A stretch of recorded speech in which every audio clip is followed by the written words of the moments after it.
New Yorkers. Another beautiful day in the city. The Marriott Hotel, Midtown Manhattan. The CEO of the largest health insurer in America sets out for a meeting of investors. But as he reaches the venue, a masked man approaches from behind. Breaking news, we're just hearing that the CEO of United Healthcare, which is the largest healthcare company in the country, was shot and killed right here in New York. Brian Thompson was shot just before 7 a.m. Police believe the shooting was a targeted killing. The shooting of the father of two led to a nationwide manhunt. 5 days later, a suspect was arrested. 26-year-old Luigi Mangione became a controversial media sensation. Luigi Mangione, who has also been dubbed America's hot assassin. Instead of denouncing the killing, some seem to cheer it on. We, the people, want Luigi free! Furious about the US health insurance industry. But what few people realize is that this is a story about artificial intelligence. Stop denials with AI! How many people have to die? And the growing use of AI in modern healthcare. People are dying! They're using AI to maximize the profits off of their clients. What happens when life and death decisions are no longer made by doctors, but by machines? Artificial intelligence, a machine beyond the mind of man. For decades, scientists have dreamed of creating incredible machines that could talk like us, learn like us, think like us. But what we didn't imagine is the impact they would have on us. In this series, I'm exploring what happens when AI collides with human lives, unearthing stories far stranger than we could ever have imagined.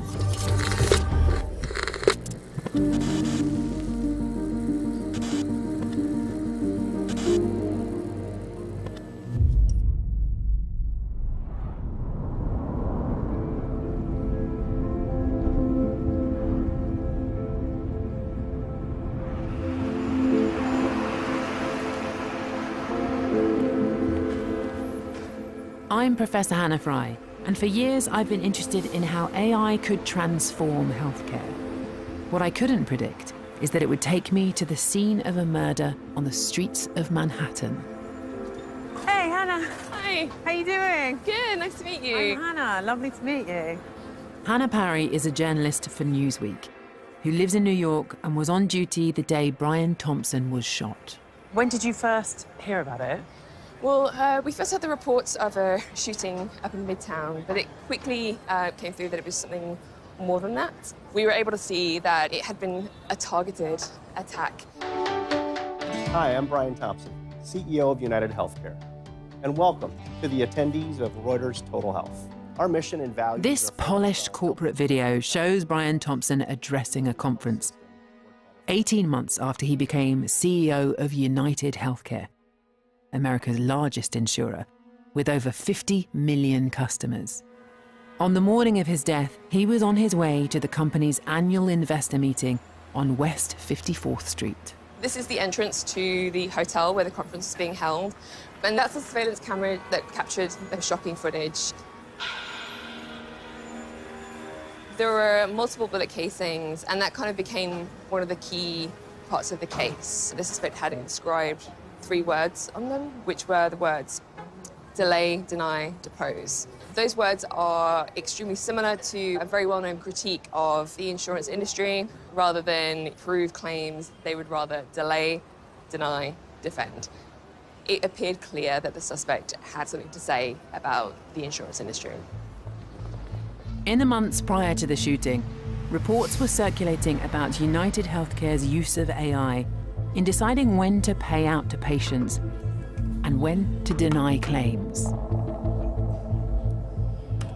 A new investigation alleges one healthcare giant may have been giving the algorithms too much power. United Health pressured its medical staff to cut off payments in lockstep with a computer algorithm's calculations.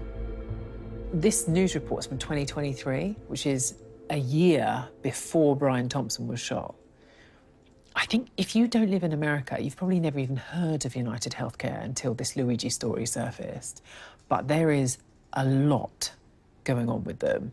And at the heart of it all are algorithms and artificial intelligence. The potential for AI to transform healthcare for the better is enormous. And some of it is already here. A step toward medical superintelligence. That's what the CEO of Microsoft is calling the company's new artificial intelligence tool. From accelerating drug development. A revolution in drug discovery could cure cancer in the next 50 years by bringing new approaches to once impossible problems. To reading scans and detecting diseases. See that little square? Yeah. It finds a very subtle polyp that maybe you would have missed. And assisting doctors during complex operations. A 3D map of a patient's pelvis is generated from a CAT scan to help guide the surgeon in real time. In the UK, AI is already being used in the NHS to detect the risk of leukemia and to identify early signs of lung cancer. For our overstretched health service, this technology has huge potential to boost efficiency and bring down costs. The revolution in artificial intelligence offers a golden opportunity to deliver better care at better value. And the NHS will usher in a new age of medicine, leapfrogging disease, so we are predicting and preventing it rather than just diagnosing and treating.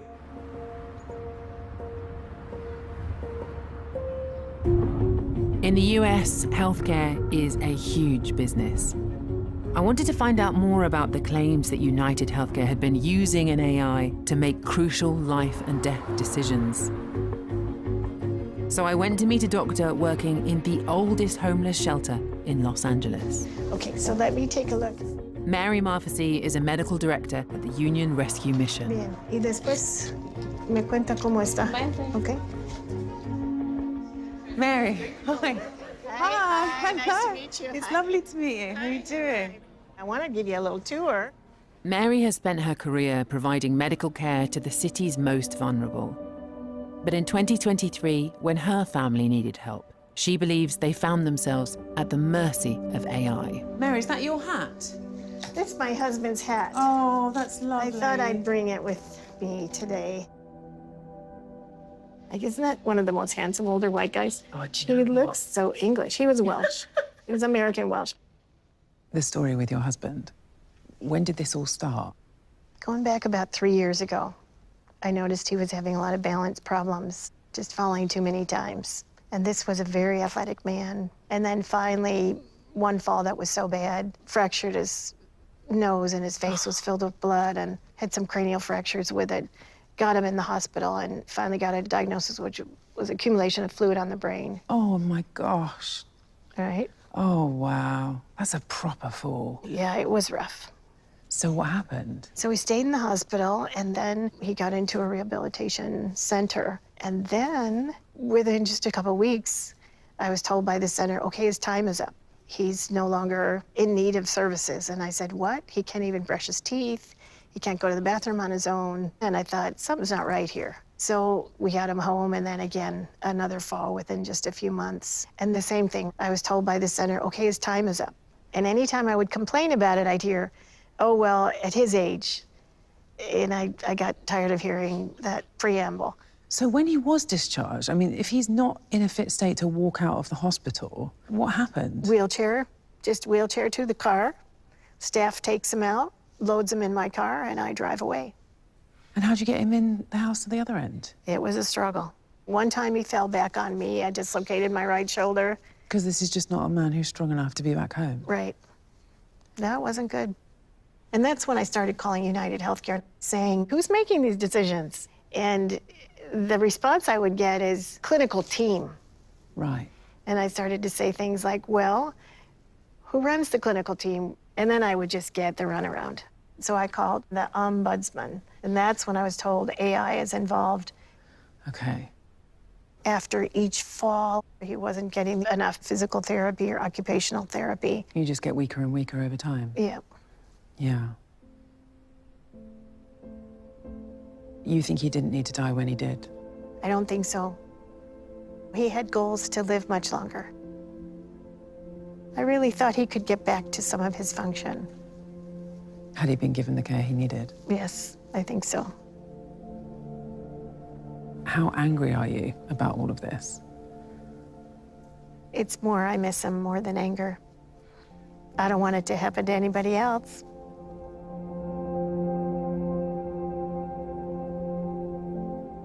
All right, thanks for coming. I gotta give you a hug because it meant so much to have you. Thank you.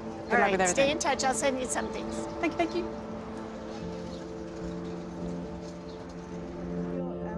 There's a kind of irony to this story.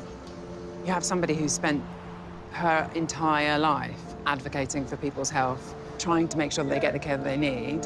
When she needed it, when her family needed it, despite having paid for it, it wasn't available. Frank and Mary's case was not an isolated one. By early 2023, the story was starting to get out, alleging the widespread use of AI algorithms by big insurers, including United Healthcare, to deny elderly patients care. Later that year, there was a Senate inquiry. The reason we're here today is that all too often the big insurance companies have been failing seniors when they need care. And perhaps most troubling of all, there is growing evidence that insurance companies are relying on algorithms rather than doctors or other clinicians to make decisions to deny patient care. 2 months after the Senate committee published its report, Brian Thompson was shot. Let's head to New York because police there are continuing their hunt for the gunman who killed the boss of one of the biggest companies in the world. The shooter took off down an alleyway around 55th Street and is currently still at large. In the days after the shooting, the hunt for Brian Thompson's killer gripped the nation. Police are looking for a suspect described as a man about 6'1", wearing all black. Police drones, helicopters, and thousands of CCTV cameras are combing the city street by street. On Thursday, detectives shared new images of the man they want to question. The image, caught on surveillance camera, shows him standing at the check-in desk at a hostel. The man appears relaxed and smiling. Just a few minutes later, he shot Mr. Thompson dead before making his escape.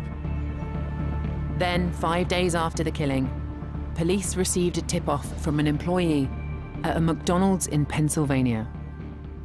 What's your name? Mark. What is it? Mark. Mark? Yes, sir. Mark what? Rosario. Rosario? Someone called, they thought you were suspicious. Oh, I'm sorry. Do you have your ID on you? Yes, sir. Thanks. The alleged killer has been identified as Luigi Mangione. As Luigi was led into court after his arrest, it was clear he had something to say. Down. Oh my God! That's completely out of touch, and an insult to the intelligence of the American people and the lived experience. Luigi Mangione, the man accused of killing the U.S. healthcare insurance chief executive Brian Thompson, appeared in New York to face 11 state criminal counts that could lead to a death penalty sentence. Then, something extraordinary happened.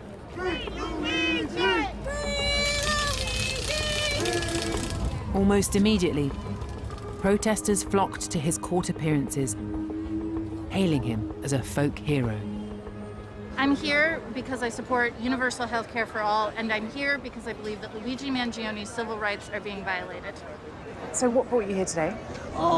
This case is a case about humanity. I think everybody in the crowd identifies with the extortionist nature of our American healthcare. They implemented like an AI bot to review the claims.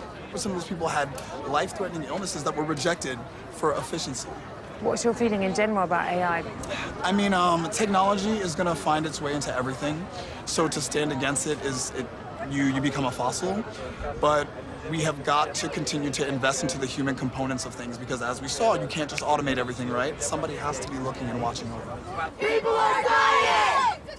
People are dying! People are dying! I myself have had a terrible experience with American healthcare despite having one of the better plans. Both my mom and I have had to battle and fight tooth and nail AI claim denials. It's really insidious the way that AI is infecting every aspect of our society, but specifically something so important and crucial such as healthcare that already shouldn't be for profit. They're using AI to maximize the profits that they can make off of their clients. Stop denials with AI! How many people have to die? And there's this like incredible strength of feeling from the protesters. You can understand too, you know, if you've been personally affected by this or if someone in your family has, like I understand why this is such an emotional moment. But you know, I also think that like someone was murdered here, you know, someone with a family, with children. And I think there's a bit of mental gymnastics going on with these protesters where they sort of conveniently manage to forget that fact.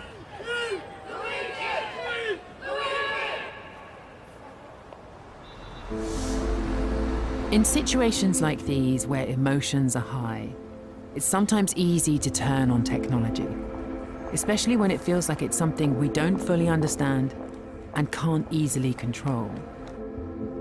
AI didn't create the perceived problems with US healthcare, but it has supercharged them. And to understand how, it helps to know what an AI algorithm actually is. I think the words algorithm and AI get thrown around quite a lot. It gets quite confusing. So I thought I would explain the difference between the two in the most New York way possible by imagining that you are opening up a new hot dog stand. Now, you've got a couple of options here. You could use an algorithm. An algorithm is a series of steps for completing a task. In the case of our hot dog stand, the task is to sell hot dogs. The inputs are the sausages, the onions. The algorithm is the instructions. Cook 100 hot dogs a day, sell them for $4 each, stay open till 11 on Friday. And the output is, hopefully, a tidy profit. With this traditional type of algorithm, everything is spelled out in advance. It means it's very precise, it's very reliable, but it's also completely inflexible. Now imagine that you've got a stand that is run by an AI algorithm. So this time, you don't tell it what to do. You just give it the inputs, the buns, the sausages, the onions, and you say, the only thing I care about is how much money you make. Now, at first, the AI is just gonna watch. It's just gonna collect data, it's gonna hunt for patterns, like when people are buying the most, where has the most footfall, how that changes with the weather.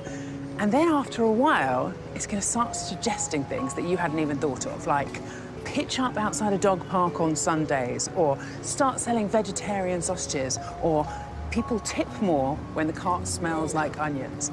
But the thing is, you didn't tell the AI any of those rules, it discovered them for itself.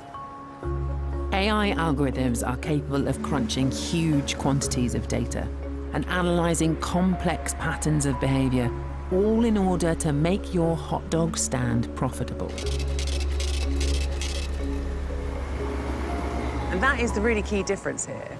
For an AI algorithm, you don't need to spell out every possible scenario in advance. You just define the goal and let the AI learn for itself. Just because an algorithm uses AI doesn't mean it's necessarily better, but it will ruthlessly pursue whatever goal it's set. I wanted to find out more about the specific algorithm being used by United Healthcare. So I tracked down the two investigative journalists who were the first to uncover the story. Hey. Hey, how you doing? Good to meet you. I'm Hannah. Nice to meet you. Lovely to meet you. Hey, Bob. Lovely to meet you, Bob. How you doing? Good. Casey Ross and Bob Herman were nominated for a Pulitzer Prize for their investigation. How big has this story been for you in terms of your journalistic career? I think this is probably the biggest story that I've done in terms of the impact that it's had. I think that the reaction that we got and some of the fallout in terms of lawsuits in the U.S. Senate validate that this was a story that had an extraordinary impact. What was the first spark of the story? This person in the nursing home industry sent me an email, and it was just this visceral reaction that, hey, the health insurers are issuing a lot of denials, and they're not telling us why. The people that were in this facility were getting removed when they were still very sick and were not ready to go home. And so it was just a signal that, okay, well, maybe we should ask some more questions about this. And what we found was that this all centers around an algorithm called NHPredict, and that algorithm is used on behalf of insurance companies to reduce the amount of time that people are in these facilities and to control their cost of care. How much sight do we have of the actual algorithm that's going on underneath this? Yeah, so there are a bunch of pieces of data that they are feeding into a model. The age of the person, what was their primary diagnosis, what other illnesses do they have. It compares that patient to other patients like them in a database of 6 million patients. And based on this comparison, this is the amount of care you should get. Once that prediction is made, basically a date is circled on the calendar. And this is the date that they're trained to push these people toward. This is the report that's produced by the algorithm. And it all boils down to this prediction, which is that the estimated length of stay of the patient, in this case, is 16.6 days. 0.6? Yes. What, so it's like to the hour? It predicts it down to the decimal point. You can't predict when somebody's going to be fine to the hour. No, and it's the type of information that only an AI algorithm could give you. It doesn't take into account a lot of things about these people. Every healthcare journey is different. Every injury, every recovery, everything that comes up in the course of your care causes all sorts of things to happen that can't possibly be predicted. Literally, they're boiling down these people to numbers. Oh, you're not just a number. Yes, you are. And there it is. There is a counter-argument to all of this, right? In that people are quite accustomed to artificial intelligence that compares you to other people. Like, you know, the recommendation algorithms that you get on Netflix or Spotify